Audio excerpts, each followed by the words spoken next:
श्री सूक्त का पाठ कैसे करें। जैसे कि पहले वीडियो में बताया गया है कि यदि श्री सूक्त का पाठ रोज किया जाए, प्रतिदिन किया जाए तो अच्छा है। लेकिन यदि नहीं हो सके तो एक वर्ष में धन त्रयोदशी से लेकर के भैया दूज तक आप अवश्य करें। श्री सूक्त का पाठ ऐसी साधना है जो कभी निष्फल नहीं होती है।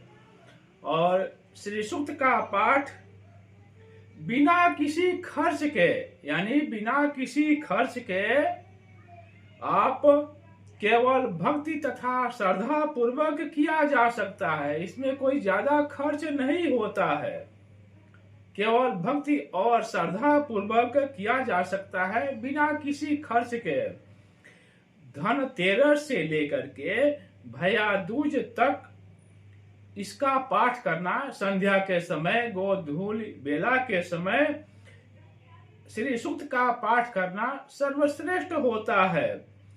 तो जैसा कि हमने पहले वीडियो में बताया था कि यदि संस्कृत में यदि संभव न हो तो आप हिंदी में भी श्री सूक्त का पाठ कर सकते हैं। नमस्कार, आप सभी का हार्दिक स्वागत है। आप देख रहे हैं हस्तरेखा और भाग्य दर्पण। मैं जयप्रकाश शर्मा आप सभी का हार्दिक अभिनंदन करता हूं। आज के इस वीडियो में समझते हैं कि श्री सूक्त का पाठ कैसे करें। तो सबसे पहले धनतेरस के संध्या के समय, गोधूल बेला के समय स्नान आदि करके स्वच्छ कपड़े पहने और स्वच्छ कपड़े पहन करके आप पूर्वाभिमुख हो करके आप सफेद आसन पर बैठ जाएं। यानी धनतेरस के दिन गोधूल बेला में सफेद आसन पर आप पूर्वाभिमुख हो करके आप बैठें। यानी आपका चेहरा पूरब की तरफ हो और एक सफेद आसन पर बैठें। एक सफेद आसन बिछा लें, उस पर बैठें। लकड़ी का यदि पाटिया हो, छोटी सी चौकी हो, तो उस चौकी पर आप सफेद या लाल कपड़ा, लाल आसन बिछा दें और उस पर एक थाली ले लें। थाली में अष्टगंध या कुमकुम से स्वास्तिक बना लें। सबसे पहले तो आप एक आसन बिछा करके, सफेद आसन बिछा करके आप अपना चेहरा पूरब की तरफ करके बैठ जाइए और एक जो है छोटी सी चौकी ले लीजिए। उस चौकी पर सफेद या लाल आसन बिछा दीजिए और एक थाली ले लीजिए। थाली पर आप अष्टगंध या कुमकुम से एक स्वास्तिक बना लीजिए और स्वास्तिक बनाने के बाद संभव हो सके तो कमल का पुष्प रख लीजिए और गुलाब की जो पत्तियां हैं उनको रख लीजिए और एक थाली सजा लीजिए। थाली सजाने के बाद उस पर माता लक्ष्मी और विष्णु जी का प्रतिमा हो या चित्र हो, आप रख लीजिए। थाली में श्रीयंत्र, दक्षिणावर्ती शंख और सुगंधित अगरबत्ती आप जला लीजिए। थाली में आप यदि श्रीयंत्र हो तो श्रीयंत्र रख लीजिए, दक्षिणावर्ती शंख हो तो दक्षिणावर्ती शंख रख लीजिए और थाली को सजा लीजिए।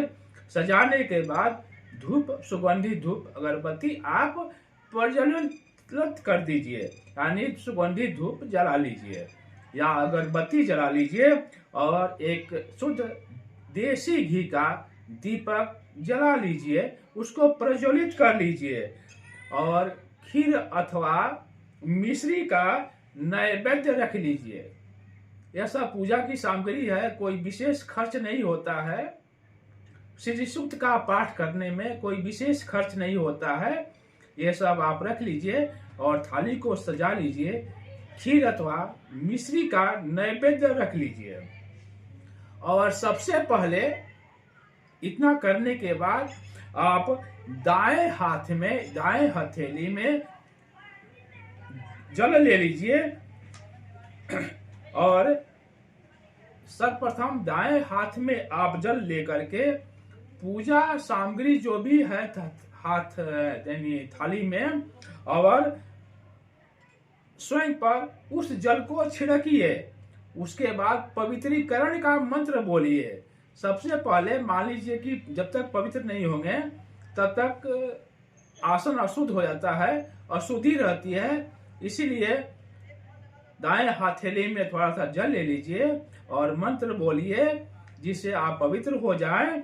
मंत्र क्या है, जैसा कि सब पंडित विद्वान कहते हैं, वही एक ही मंत्र है पवित्रीकरण का, पवित्र होने का एक ही मंत्र है।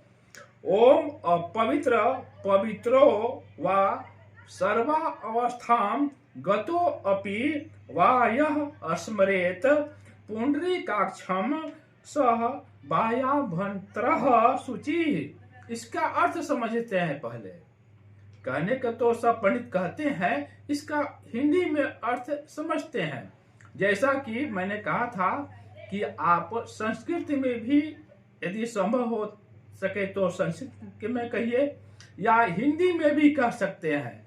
इसका हिंदी अर्थ समझते हैं। देखिए, पवित्र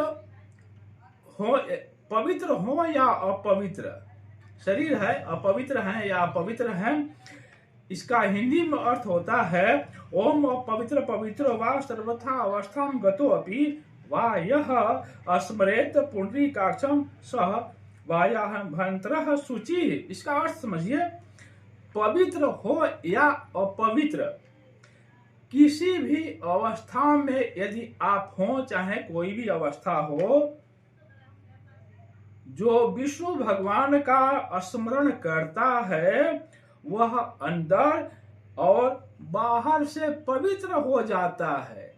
यही इसका हिंदी में अर्थ होता है, जो सब लोग पवित्रीकरण मंत्र बोलते हैं। यानी जो स्मरेत पुंडरीकाक्षम, जो पुंडरीकाक्ष का स्मरण करता है। विष्णु, पुंडरीकाक्ष का अर्थ होता है विष्णु भगवान।